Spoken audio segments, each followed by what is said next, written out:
Praise the lord. మీ అందరికీ దేవుని నామమున వందనాలు. బాగున్నారా? ఈరోజు దీని ఒక వాగ్దానం తప్పక మీ చేతి నెరవేరాలని ప్రభుకి ప్రార్థన చేస్తున్నాను. మీరు ప్రార్థన చేయండి.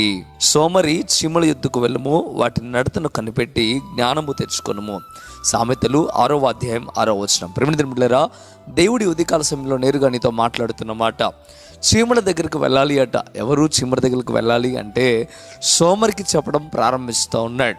సోమరి అనగా చేయగలిగిన శక్తి ఉండి పని చేయకపోవటమే సోమరితనం అంటే. ఒక మాట ఈరోజు జ్ఞాపకం చేసుకునండి. చేయగలిగిన శక్తి ఉండి కూడా ఒకవేళ చేయలేకపోతా ఉన్నావా? ఇదిగో సోమరితనంతో ఎంతగానో ఉంటా ఉన్నావా? అయితే దేవుడి ఉదయకాల సమయంలో నేరుగా నీతో మాట్లాడుతున్న మాట ఏమంటున్నాడయ్యా అంటే, లేచి చీమల దగ్గరకు నువ్వు వెళ్ళు, వాటి నడతను కనిపెట్టి జ్ఞానము తెచ్చుకో అని చెప్పడం ప్రారంభిస్తూ ఉన్నాడు. సోమరికి చీమలకు దేవుడు లింక్ పెడతా ఉన్నాడు. ఎందుకయ్యా చీమల దగ్గరికి వెళ్ళమంటున్నాడు అంటే, ఒక చిన్నది స్వల్పమైన జీవి చీమ. అయితే చీమ సమయం ఉండగానే ఎంతో కష్టపడుతుంది.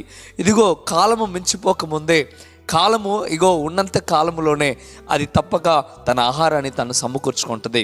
ఎప్పుడైనా చీమల పుట్లను కదిలించి మీరు చూడండి, ఎంత అందులో ధాన్యం ఉంటుందో, ఆ రైస్ కావచ్చు, లేకపోతే పిండి పదార్థాలు కావచ్చు, ఎంత పోగేసుకొని ముందుగానే ఉంటాయో. ఒక చిన్న చీమే ముందు జాగ్రత్తతో, ముందు చూపుతో అంత ధనాన్ని అనగా తన యొక్క ధాన్యాన్ని పోగేసుకొని ఉంటుందో, అదే రీతిగా సోమరితో చెప్తూ ఉన్నాడు.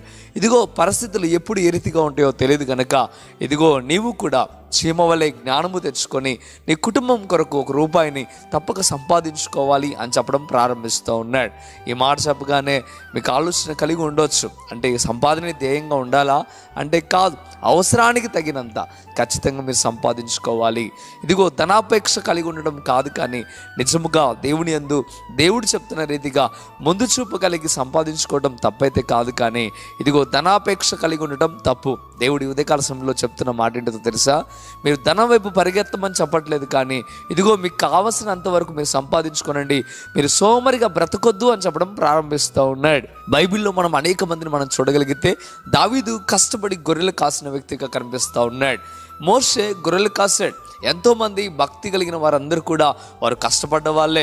అపోస్తలుడైన పౌలు కూడా డేరాలు కుట్టాడండి. ప్రతి ఒక్కరు కూడా శిష్యులేంటి ఎవరైనా కానీ వారి కష్టాజితాన్ని బట్టి వారు తప్పక ఏం చేశారంటే కష్టపడ్డారు.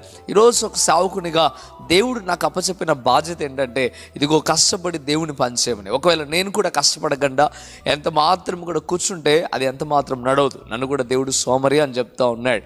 సేవకుడైనా, ఎలాంటి వ్యక్తి అయినా, భక్తిపరుడైనా, ఎలాంటి స్థితిగతుల్లో మీరు ఉండినప్పటికీ ఎవరికి తగిన కష్టం వారు ఖచ్చితంగా కష్టపడాలి. ఒకవేళ చదువుకునే వ్యక్తిగా నువ్వు ఉన్నావా? అయితే నువ్వు కష్టపడి చదువుకో. ఒక పనిచేసే వ్యక్తిగా నువ్వు ఉన్నావా? అయితే కష్టపడి పనిచేయి. నీకు దేవుడు ఏ తలాంతు ఇచ్చాడో ఆ తలాంతులు నువ్వు తప్పక కష్టపడాల్సిందే. ఒక క్రీడాకారుడువా? అయితే ఆ విషయంలో కష్టపడు. దేవుడు చెప్తున్న మాట ఏంటిదో తెలుసా? నువ్వు ఏ విషయంలో దేవుడు నీకు అప్పచెప్పాడో ఆ విషయంలో నువ్వు సోమరిగా ఉండక కష్టపడవలసిన బాధ్యత ఎంతైనా ఉందని దేవుడి ఉదయకాల సమయంలో మాట్లాడటం ప్రారంభిస్తూ ఉన్నాడు. జ్ఞానం తెచ్చుకోవడానికి చీమల దగ్గరికి వెళ్ళమని దేవుడు చెప్తా ఉన్నాడు. ఈ రోజైనా అర్థం చేసుకుంటామని పరిశుద్ధాత్మ దేవుడు కోరుకుంటూ ఉన్నాడు. ఎవరైతే వాగ్దానం విని హృదయాన్ని మార్చుకుంటున్నారో దేవుడు వారి పట్ల అద్భుతమైన కార్యములు చేయను గాక. మీ అందరి కొరకు ప్రార్థన చేస్తూ ఉన్నాను. ప్రార్థనలు ఏకీభవించండి. ప్రార్థన.